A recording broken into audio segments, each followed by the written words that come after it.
రాకా సుధాకర్ గారు చదువు పూర్తవగానే మల్కాజ్గిరి నుంచి ప్రచారకగా వెళ్ళిపోయారు. వీరు సుమారుగా 8 సంవత్సరాలు ఈశాన్య రాష్ట్రాల్లో ప్రచారకగా పనిచేశారు. ఈయన ప్రముఖ జర్నలిస్టు. ప్రస్తుతం వీరు రాకా లోకం పేర ఒక యూట్యూబ్ నిర్వహిస్తున్నారు. ప్రముఖ సామాజిక కార్యకర్త. ఇప్పుడు ప్రధాన వక్త మనకు రాకా సుధాకర్ గారిని ప్రసంగించవలసిందిగా కోరుతున్నానండి. వేదిక మీద వేదిక ముందు ఉన్న పెద్దలారా, మిత్రులారా, మాతలారా, వనవాణి ప్రత్యేక సంచిక ఉన్మోచన కార్యక్రమంలో మనమందరం కలుసుకున్నాము. పత్రికా రంగము నానాటికి పతనమవుతున్నది. తన ఖర్చుల బరువు వల్ల పతనమవుతున్నది. పాఠకుల యొక్క అభిరుచి మారలేదు. పత్రికా నిర్వహణలో ఖర్చు పెరుగుతోంది కాబట్టి, భారము పెరుగుతోంది కాబట్టి, సర్క్యులేషన్కి అయ్యేటటువంటి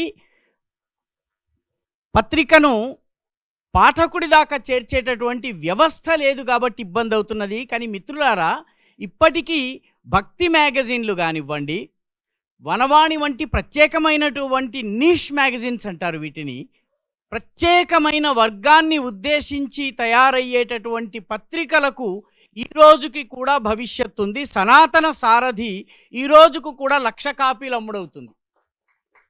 కాబట్టి ప్రత్యేకమైనటువంటి వర్గానికి చెంది ప్రత్యేకమైన అవసరాల్ని పూర్తి చేయగలిగేటటువంటి పత్రికలు గనక ఉంటే అవి నడుస్తాయి.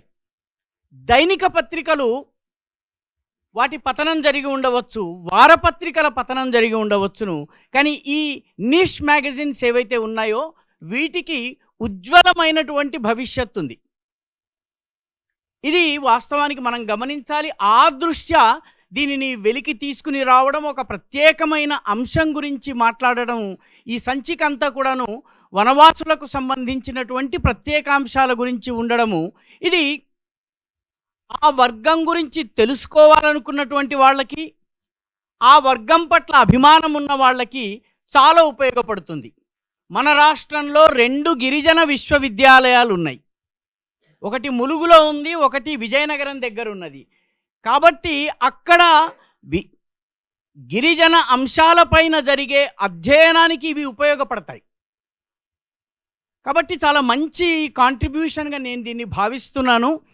ప్రతి నెల వనవాణి యొక్క ప్రతి నాకు వస్తుంది, చదువుతూ ఉంటాను. కాబట్టి దానిలో స్పృశించేటటువంటి అంశాలు చాలా చక్కటి అంశాలని స్పృశించారు. నా ముందు మాట్లాడినటువంటి వక్తలందరూ కూడాను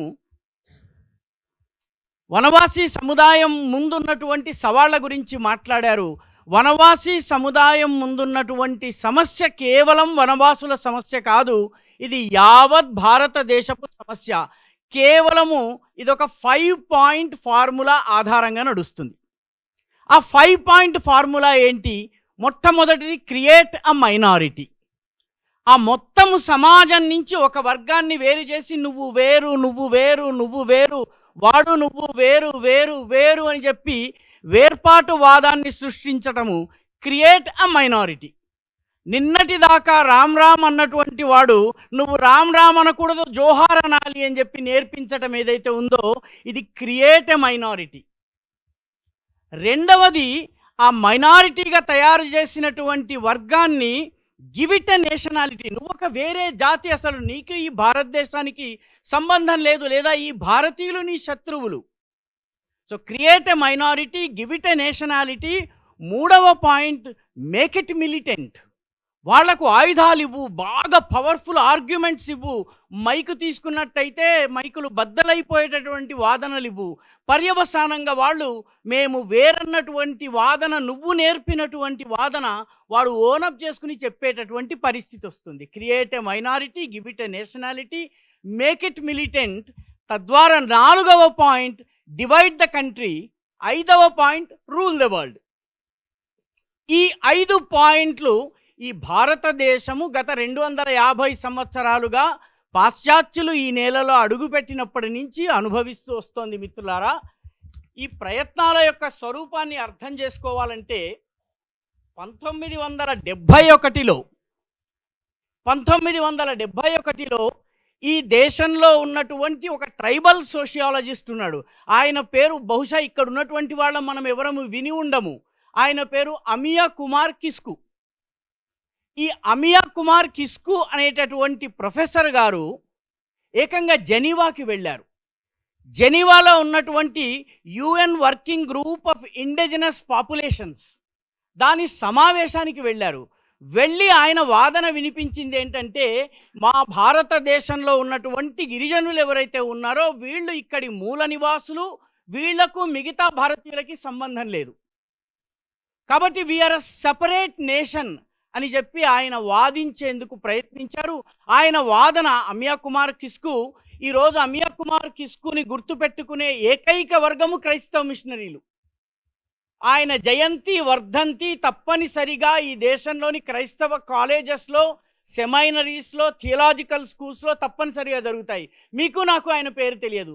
జెనీవా దాకా ఆయనను తీసుకువెళ్ళి గిరిజనులను మిగతా సమాజం నుంచి వేరు చేసి create a minority, give it a nationality, make it militant అనేటటువంటి సూత్రాన్ని పాటించేందుకు ప్రయత్నం జరిగింది. ఏ సంవత్సరంలోనండి?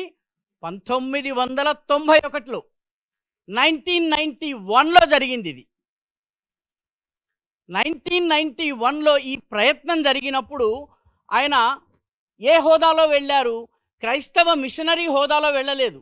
ఆయన వెళ్ళింది, he was the secretary general of the Indian council of indigenous and tribal people అనేటటువంటి సంస్థ యొక్క ప్రతినిధిగా వెళ్ళాడు ఆయన. వెళ్ళి ఆయన గిరిజనులకి దేశానికి సంబంధం లేదు, మేము వేరే జాతి, మా భూమిని వీళ్ళు ఆక్రమించుకున్నారు, మాకు మా జాతి కోసం పోరాడేటటువంటి హక్కు కావాలి అని జెనీవాలో మాట్లాడారు. అదృష్టవశాత్తు 1991లో ఉన్నటువంటి భారత ప్రభుత్వము ప్రభుదయాల్ అనేటటువంటి ఒక అధికారిని, గిరిజన అధికారిని పంపించింది.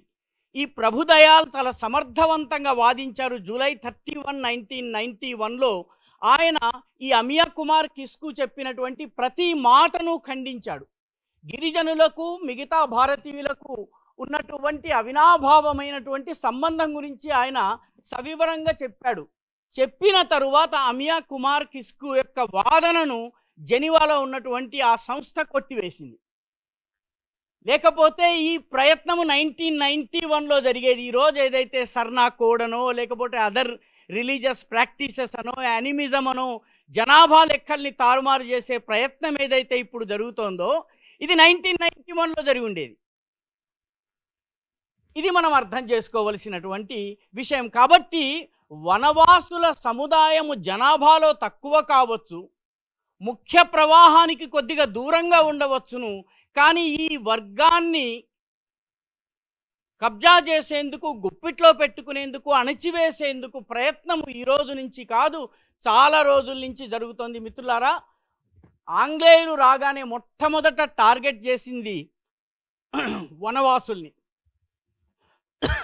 వాళ్ళు వనవాసులు ఎవరిని పూజ చేస్తారు? వనవాసులు ప్రకృతిని ఆరాధిస్తారు. ఉదాహరణకి నీళ్ళెక్కర్లేదు,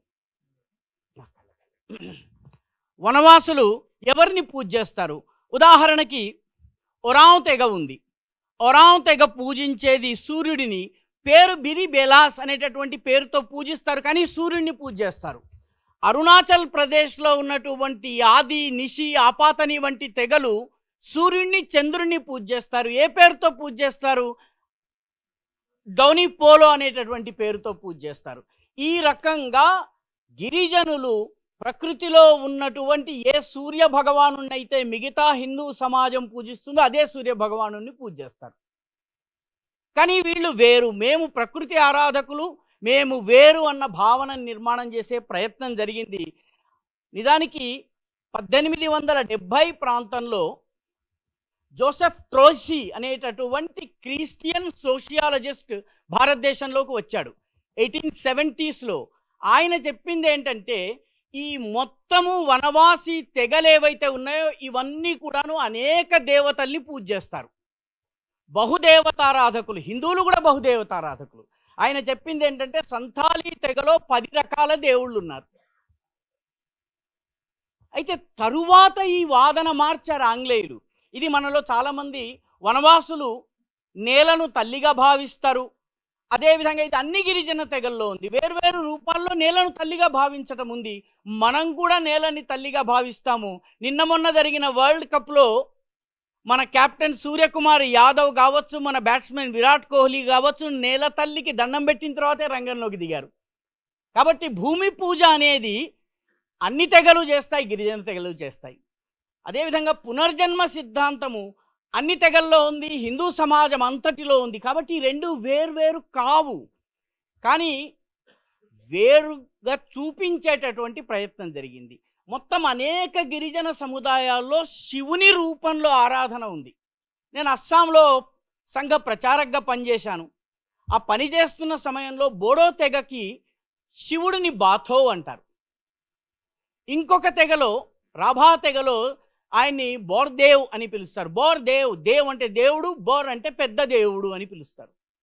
అదేవిధంగా మనము కొన్ని తెగల్లో వెళ్తే ఫా మహాదేవ్ అంటారు. కాశీ ఏరియాలోకి వెళ్తే ఫా మహాదేవ్ అంటారు. మహాదేవ్ అన్న పేరుంది. సంతాలీలు ఆయనను హిమాలయాలకి 100 కిలోమీటర్ల దూరంలో ఉన్నటువంటి సంతాలీలు శివుడిని హిమ ఠాకూర్ అంటారండి. కాబట్టి మనమంతా ఒకటి. దురదృష్టవశాత్తు మనల్ని విడగొట్టేటటువంటి ప్రయత్నం చేశారు. వనవాసులు వెనుకబడ్డారన్నటువంటి వాదనను తీసుకొచ్చారు. వాస్తవానికి మన కళ్ళ ముందు మనకి దగ్గరగా ఉన్నటువంటి గోండు సమాజాన్ని చూసినట్లయితే 14వ శతాబ్దం నుంచి 17వ శతాబ్దం వరకు 5 గోండు మహా సామ్రాజ్యాలు మహారాష్ట్ర, ఛత్తీస్గఢ్, మధ్యప్రదేశ్, రాజస్థాన్లోని కొన్ని భాగాల్లో ఉన్నాయి. కేవలము వాటిని చదివి వినిపిస్తాను మీకు. కుల్చరి రాజపుత్రులను ఓడించి జదురాయ్ అనేటటువంటి గోండు రాజు గఢా మండల ప్రాంతంలో రాజు అయ్యాడు. గఢా మండల అంటే నేడున్నటువంటి జబల్పూర్ ఏరియా. అదేవిధంగా ఆ కుటుంబానికి చెందినటువంటి గోండు రాజు దళపతి రాయ్ని రాజపుత్ర కన్య అయినటువంటి దుర్గావతి వివాహం చేసుకుంది. ఆ దుర్గావతి రాజపుత్ర మహిళ గోండు మహిళగా మారింది వివాహం చేసుకున్న తరువాత. ఇది ఒక సామ్రాజ్యము. రెండవ సామ్రాజ్యము ఈరోజు మధ్యప్రదేశ్లో ఉన్నటువంటి చింద్వాడాలో ఉన్నటువంటి దేవగఢ్ ప్రాంతము. ఇక్కడ జాట్బా అనేటటువంటి రాజుగారు, గోండు రాజుగారి రాజ్యం నడిచింది. అక్కడ ఉన్నటువంటి ప్రజలందరూ ఆ రాజుగారి కింద జీవించారు, సుఖంగా జీవించారు. మూడవది ఈనాడు మధ్యప్రదేశ్లో దేన్నైతే బేతుల్ అంటారో అక్కడ ఖేర్బా అనేటటువంటి రాజ్యము, గోండు రాజ్యం ఉండేది. దానికి నర్సింగరాయ్ అనేటటువంటి రాజు ఉండేవాడు. నాలుగవది నేటి మహారాష్ట్రలో ఉన్నటువంటి చంద్రపూర్లో చాందా అనే పేరుతోటి గోండు సామ్రాజ్యం ఉండేది. అదేవిధంగా అది 14వ శతాబ్దం నుంచి 18వ శతాబ్దం వరకు ఉన్నది. ఐదవది నేటి ఛత్తీస్గఢ్లో ఉన్నటువంటి ప్రేమ్ నారాయణ్, హృదయ్ నారాయణ్ షా, వీళ్ళ రాజ్యం ఉంది. కాబట్టి 5 గోండు మహా సామ్రాజ్యాలు 14 నుంచి 18వ శతాబ్దం వరకు ఈ దేశంలో, మధ్య భారతదేశంలో ఉన్నాయి. కాబట్టి గిరిజనులు వెనకబడ్డారు. ఈ రకమైనటువంటి వాదనలు ఏవైతే ఉన్నాయో వాటికి ఆంగ్లేయులు కారణం అన్నటువంటి విషయాన్ని మనము మరిచిపోయి ఈ వెనుకబాటుతనానికి divide the country, rule the world సిద్ధాంతంలో మనము బానిసలుగా మారుతున్నాం. ఇది అర్థం చేసుకోవలసిన అవసరం ఉంది. గోండుల పైన తొలి అధ్యయనాలు చేసినటువంటి డిడి చాటర్సన్ కానీ, జాన్ మాల్కమ్ కానివ్వండి, కెప్టెన్ ఫోర్సిత్ కానివ్వండి, వీళ్ళు మొట్టమొదట గోండ్స్ మీద అధ్యయనం చేసినటువంటి బ్రిటిష్ అధికారులు. వీళ్ళందరూ చెప్పినది ఏంటంటే గోండ్లు హిందూ మతాచారాల్ని పాటిస్తారు, హిందూ జీవన విధానాన్ని నమ్ముతారు, అమ్మవారికి బలి ఇస్తారు అని చెప్పారు. గోండు రాజ్యం నుంచే ఈనాడు మనము చెప్పుకునేటటువంటి 52 శక్తి పీఠాల్లో ఒకటైనటువంటి దంతేశ్వరి ఛత్తీస్గఢ్లో ఉంది. దాంతేవాడ జిల్లా అంటున్నాం మనం దాన్ని. కాబట్టి మిత్రులారా, 1857 వరకు ఆంగ్లేయుల సాహిత్యాన్ని అధ్యయనం చేస్తే మనకు అర్థమయ్యేది ఏంటంటే అనేక దేవతలు గోండులకు ఉన్నారు, గోండులకు లేకపోతే గిరిజనులకు హిందువులకి తేడా లేదు అన్నటువంటి వాదన వచ్చింది. 1857 యుద్ధం తరువాత ఆంగ్లేయుల కథనం మారింది. ఇది అర్థం చేసుకోవడం చాలా అవసరం. ఆంగ్లేయుల కథనం మారి పాలిథిజం అంటే బహుదేవతారాధన నుంచి ఒక కొత్త థియరీ తీసుకొచ్చారు. ఆ థియరీ పేరు మొనోథిస్మస్ అనేటటువంటి ఒక థియరీని తీసుకొచ్చారు. ఈ థియరీ ప్రకారము గిరిజనులందరూ కూడాను ఒక ఆదిమ మోనోథిస్టిక్ అంటే ఏకదేవతారాధనను చేస్తారు. ఆదిమ ప్రకార ఏకదేవతారాధన చేస్తారు. ఈ ఆదిమ ఏకదేవతారాధన నుంచి వీళ్ళు క్రైస్తవం వైపు రావాలి. ఎందుకంటే క్రైస్తవం కూడా ఏకదేవతారాధన. బహుదేవతారాధన నుంచి ఏకదేవతారాధన, ఆదిమ దేవతారాధన నుంచి క్రైస్తవ ఏకదేవతారాధన. కాబట్టి ఇది ఒక పెద్ద ప్రయత్నం జరిగింది, ప్రపంచవ్యాప్తంగా జరిగింది మిత్రులారా. కేవలం భారతదేశంలోనే జరగలేదు. మీకు ఒక్క ఉదాహరణ ఇస్తాను. ఈ మెక్సికో ప్రాంతంలో ఒక రాజు ఉండేవాడు. ఆ రాజు పేరు అతావుల్పా. ఈ మెక్సికన్ రాజు, ఈయన ఇన్కా అనేటటువంటి రాజ్యానికి చెందినటువంటి రాజు. ఈయన క్రైస్తవ మతాన్ని స్వీకరించిన తరువాత కూడా రహస్యంగా సూర్యారాధన చేస్తున్నాడు. రహస్యంగా సూర్యారాధన చేస్తున్నటువంటి విషయాన్ని క్రైస్తవులు గుర్తించి అతనికి పనిష్మెంట్ ఇచ్చారు. 22 అడుగుల పొడవు, 5.5 అడుగుల ఎత్తు, 7.5 అడుగుల వెడల్పు ఉన్నటువంటి గది నిండా బంగారం ఇమ్మన్నారు. ఆయన అంత బంగారము ఇచ్చాడు. కానీ నేను సూర్య దేవతారాధనని చేస్తాను అన్నాడు అతను. అందువలన ఆయనను సజీవ దహనం చేశారు. కాబట్టి ఈ తరహా ప్రక్రియ కేవలం గిరిజన సముదాయంలో మాత్రమే కాదు, మన గోవాలో కూడా రహస్యంగా ఎవరన్నా మంగేష్జీని కానీ శాంతదుర్గను కానీ ఇంట్లో రహస్యంగా పూజ చేసుకున్నా కూడా వాడిని ఇన్క్విజిషన్ చేశారు. ఈరోజు కూడా గోవాకి వెళ్తే మనం బీచ్లు చూస్తాము, ఫెన్నీ తాగుతాము, కానీ గోవాలో హాత్ కత్రో ఖంబో అనే ఒక స్తంభం ఉన్నది. మీ చేతులు ఎవరైతే ఈ విగ్రహారాధన చేసేవాళ్ళు ఉన్నారో వాళ్ళ చేతుల్ని కట్టేసి ఆ చేతుల్ని కట్ చేసేవాళ్ళు. ఈ రోజుకి ఉంది, చూపించరు మనకి. గోవా నడిబొడ్డున ఉంది. కాబట్టి ఏ ఇంక్విజిషన్ అయితే ఇన్కాల మీద జరిగిందో అదే తరహా అత్యాచారము మన దేశంలో కూడా జరిగింది మిత్రులారా. 1857 సంవత్సరానికి ముందు భారతదేశపు ప్రభుత్వ భాషలో అబారిజిన్ అన్నటువంటి పదము లేదు. అబారిజిన్ అన్న పదము 1857 వార్ తరువాత వచ్చింది. ఈ 1857 తరువాత ఈ అబారిజిన్ పదము దీనిని ఆదివాసీగా అనువాదం చేశారు. ఆదివాసీని మిగతా వాళ్ళని మూల నివాసులు, మిగతా వాళ్ళు కొత్తగా వచ్చిన వాళ్ళు గిరిజనేతర అనేటటువంటి తేడాలను తీసుకొచ్చారు. ఇందాక మనం చెప్పుకున్నటువంటి create a minority, make it give it a nationality, make it militant అన్నటువంటి సిద్ధాంతముని అక్కడ అమలు చేయటం జరిగింది. వాస్తవ చరిత్ర ఏంటి? 1857లో అస్సాంలో అక్కడ ఉన్నటువంటి రాజులు 1857కి ముందు మొఘళ్ళు దాడి చేసినప్పుడు, ఔరంగజేబ్ సైన్యం దాడి చేయడానికి వచ్చినప్పుడు అస్సాంలో ఉన్నటువంటి అహోం రాజులందరూ కూడాను చక్రధ్వజ సింహ మహారాజు సేనాధిపతి అయినటువంటి లాచిత్ బర్ఫుకన్ నాయకత్వంలో నాగాలు, త్రిపురీలు, ఖాసీలు, జయంతియాలు, కోచులు, ఈ అన్ని తెగలకు చెందినటువంటి గిరిజనులు కలిసి మొఘలులకు వ్యతిరేకంగా పోరాడారు. 1857 యుద్ధం జరుగుతున్నప్పుడు అస్సాంలో అహోంల రాజైనటువంటి మణిరామ్ దివాన్ యుద్ధం చేశారు. సరిగ్గా అదే సమయానికి త్రిపురలో యు తిరోత్ సింగ్ యుద్ధం చేశారు. గారో హిల్స్లో యూకియాంగ్ నుంగ్బా యుద్ధం చేశారు. అదే సమయంలో మణిపూర్లో తిరుగుబాటు వచ్చింది. అదే సమయంలో నాగాలు తిరుగుబాటు చేశారు. కాబట్టి సమాజంలో ఉన్న అన్ని వర్గాలు కలిసి పోరాడుతూ వచ్చాయి.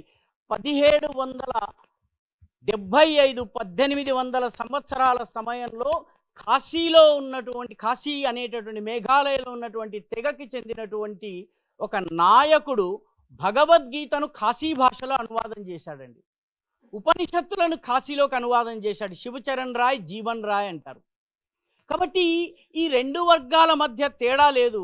తేడా లేకపోయినప్పటికీ విభేదాల్ని సృష్టించేటటువంటి ప్రయత్నం జరిగింది. క్రైస్తవ మిషనరీలు చేశారు, వామపక్షులు చేశారు. వామపక్షులు ఏమన్నారు? సమ్మక్క సారక్క కాకతీయులతో పోరాడారన్నారు. చారిత్రక ఆధారం లేదు. చారిత్రక ఆధారము లేకపోయినా ఈ రోజుకి కూడాను సమ్మక్క సారలమ్మలు కాకతీయ రాజ్యం పైన పోరాడారు. సామ్రాజ్యవాదం మీద గిరిజనుల పోరాటపు కథను అల్లి మనకి వినిపిస్తున్నారు ఈ రోజుకి కూడాను. కాకతీయ రాజ్యం దాకా అక్కర్లేదండి. మనం మహబూబ్ నగర్లో శ్రీరంగాపూర్ అనేటటువంటి చోట శ్రీరంగ మందిరం యొక్క ప్రతికృతిని వనపర్తి రాజులు నిర్మించారు. వనపర్తి రాజులు నిర్మించినటువంటి శ్రీరంగాపూర్ మందిరం వెళ్తే అక్కడ పక్కన ఒక పెద్ద చెరువు ఉంటుంది. శంకరమ్మ గారు అనేటటువంటి రాణిగారు, ఆ శంకరమ్మ రాణిగారు ఆ శ్రీరంగాపూర్ ఏరియాలో ఒక పెద్ద చెరువుని నిర్మాణం చేయడానికి వెళ్ళారు. అప్పుడు అక్కడ ఉన్నటువంటి యానాదులు, వడ్డెరలు ఆమె దగ్గరికి వెళ్ళి, అమ్మా వద్దు, నువ్వు ఇది కట్టకూడదు. ఎందుకు కట్టకూడదంటే మా జీవితాలు, మా లైవ్లీహుడ్స్ పోతాయమ్మా అని చెప్పి అన్నారు. ఆమె దాకా మాట వెళ్ళలేదు. చివరికి ఆమె దగ్గర హోలీ ఆడడానికి యానాదులు, వడ్డెర్లు వెళ్ళి హోలీ సమయంలో పాట పాడారు. ఏమని పాడారండి? వద్దు వద్దు శంకరమ్మ, బుద్ధి కాదు శంకరమ్మ, కానాయిపల్లి గట్టు మీద చెరువు వద్దు శంకరమ్మ. కోలాటం చేస్తూ పాడారు. ఈ పాట వినగానే ఆమె ఎందుకు కానాయి గట్టు దగ్గర చెరువు వద్దు అని చెప్పి వాళ్ళతో మాట్లాడింది. వాళ్ళ సమస్యల్ని పరిష్కరించింది. పరిష్కరించిన తరువాత ఆమె, మీకు ఇంకా ఏమైనా సమస్యలు ఉంటే చెప్పండి అంది. అప్పుడు ఆ గిరిజనులు ఎవరైతే యానాదులు, వడ్డెరలు ఉన్నారో వాళ్ళు అన్నారు, మాకు ఓలి ప్రథ ఉందమ్మా, కట్నానికి ఇది కన్యాశుల్కం వంటిది. ఈ ఓలిలో ఏంటంటే అమ్మాయిని పెళ్లి చేసుకోవాలంటే డబ్బుని ఇవ్వాలి, ఎదురు డబ్బు ఇవ్వాలి, మేము ఇవ్వలేకపోతున్నామంటే ఈ గిరిజన యువకుడు వివాహం చేసుకుంటే వాళ్లకు కావలసినటువంటి ఓలి రాణి శంకరమ్మ ఇచ్చింది. ఈరోజు రాణి శంకరమ్మ లేదు, కానీ వడ్డెరలు, యానాదులు ఈ రోజుకి కూడా ఆ కానాయిపల్లి గట్టు మీదనే పెళ్లి చేసుకుంటారండి, ఈ రోజుకి కూడా. ఇది ఎందుకు చెప్తున్నానంటే, మనకి వీళ్ళేదో మన శత్రువులు, నగరవాసులు, గిరిజనులు శత్రువులు, ఈ భావాన్ని కల్పించేటటువంటి ప్రయత్నం ఏదైతే జరిగిందో దీన్ని అర్థం చేసుకోవాలి. వనవాసి కళ్యాణాశ్రమం ఈ రకమైనటువంటి మన మనస్సుల్లో ఆంగ్లేయులు సృష్టించినటువంటి వామపంథీ ఆలోచన విధానం ఉన్నటువంటి వాళ్ళు సృష్టించినటువంటి కట్టుకథల యొక్క వాస్తవ స్వరూపాన్ని మన ముందు ఉంచేటటువంటి ఒక మహత్తరమైనటువంటి ప్రయత్నం చేస్తున్నారు. అందులో భాగంగా ఈ వనవాణి వస్తున్నది. మిత్రులారా, 1935లో గవర్నమెంట్ ఆఫ్ ఇండియా యాక్ట్ వచ్చినప్పుడు మొట్టమొదటిసారి డిప్రెస్డ్ క్లాసెస్ ఎవరు, బ్యాక్వర్డ్ క్లాసెస్ ఎవరు అని చెప్పి ఆంగ్లేయులు జాబితా తీయడానికి ప్రయత్నించారు. ఆ సమయంలో నేను వెనకబడిన వాడిని అని చెప్పుకోవడానికి ఎవరు సిద్ధంగా లేరండి. నేను విశ్వబ్రాహ్మణునండి, నేను కంసాలిని కాదు అన్నారు. నేను ఫలానా బ్రాహ్మణునండి, నేను నాయి బ్రాహ్మణునండి, నేను మంగళిని కాదు అని చెప్పుకున్నారు. 1935లో గవర్నమెంట్ ఆఫ్ ఇండియా యాక్ట్లో తీసుకొచ్చినప్పుడు 1901లో మొట్టమొదటిసారి మన జనాభా లెక్కల్లో ఎనిమిస్ట్ అనే పదం వచ్చింది. అంతవరకు ఎనిమిస్ట్ లేదు.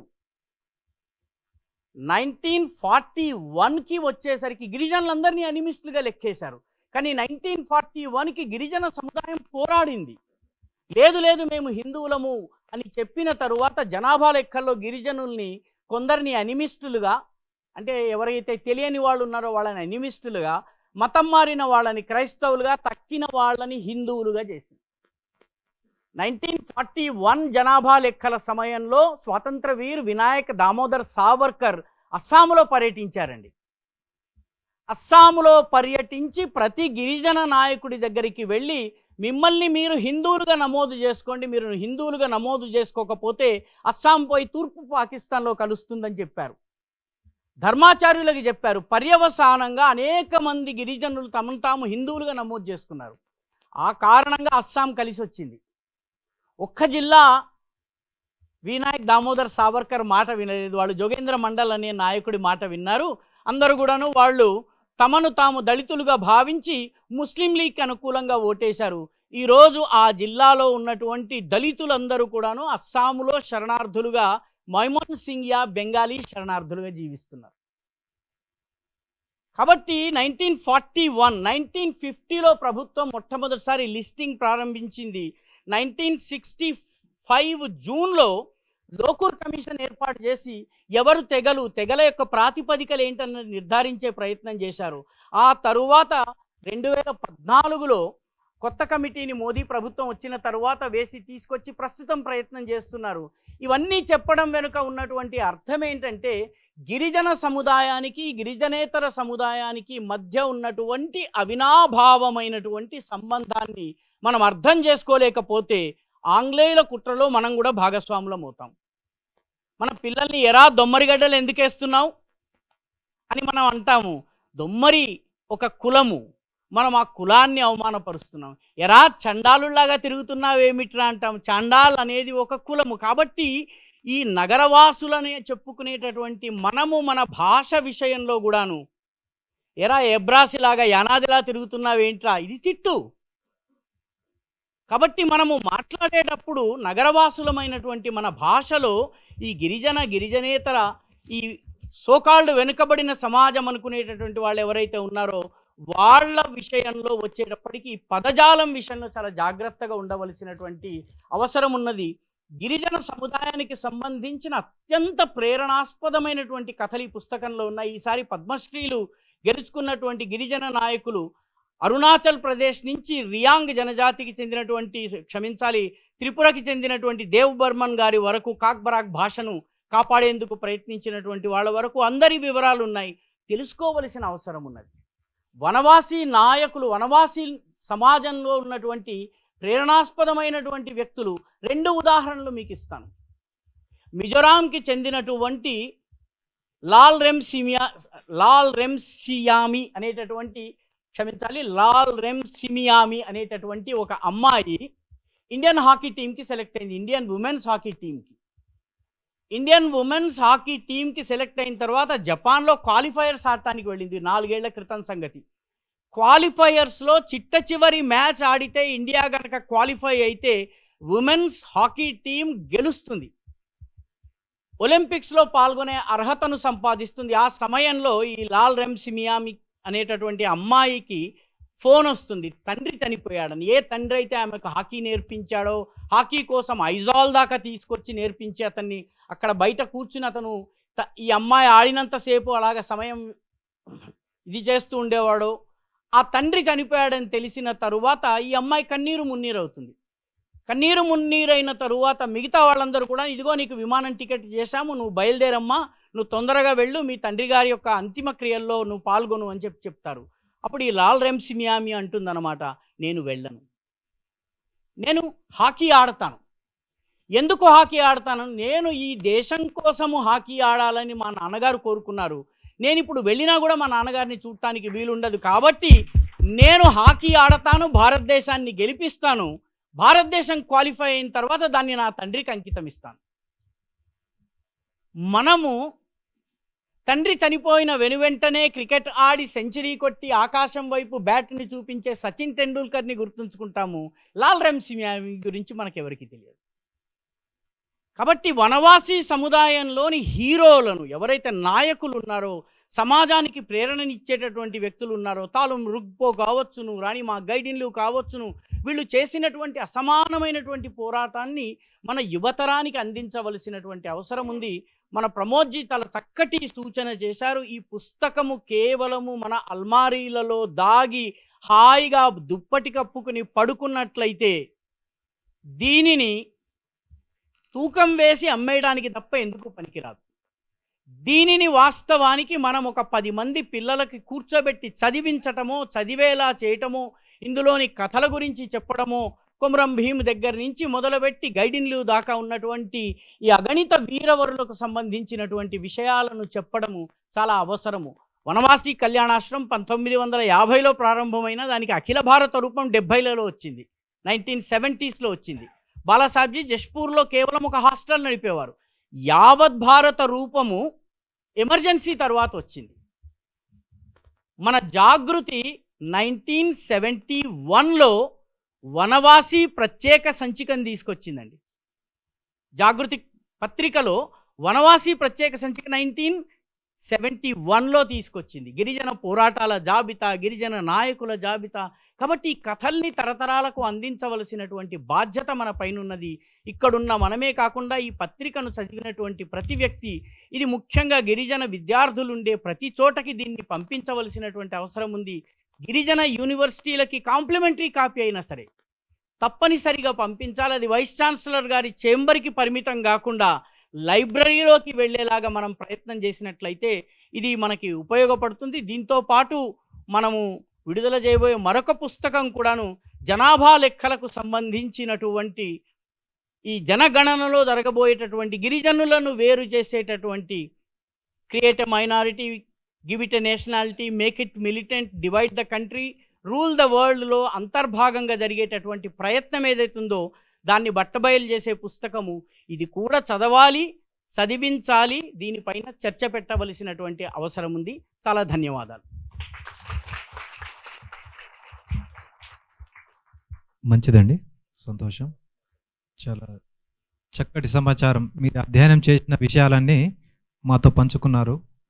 పంచసూత్రాల ద్వారా సమాజాన్ని ఏ రకంగా విచ్ఛిన్నం చేస్తున్నారు, చరిత్రలోని భారతదేశంలో ఉన్నటువంటి వివిధ ప్రాంతాలలో ఉన్నటువంటి విషయాల్ని, మీరు అధ్యయనం చేసిన విషయాల్ని మాతో పంచుకున్నారు. చాలా కొత్త విషయాలు తెలిసాయండి.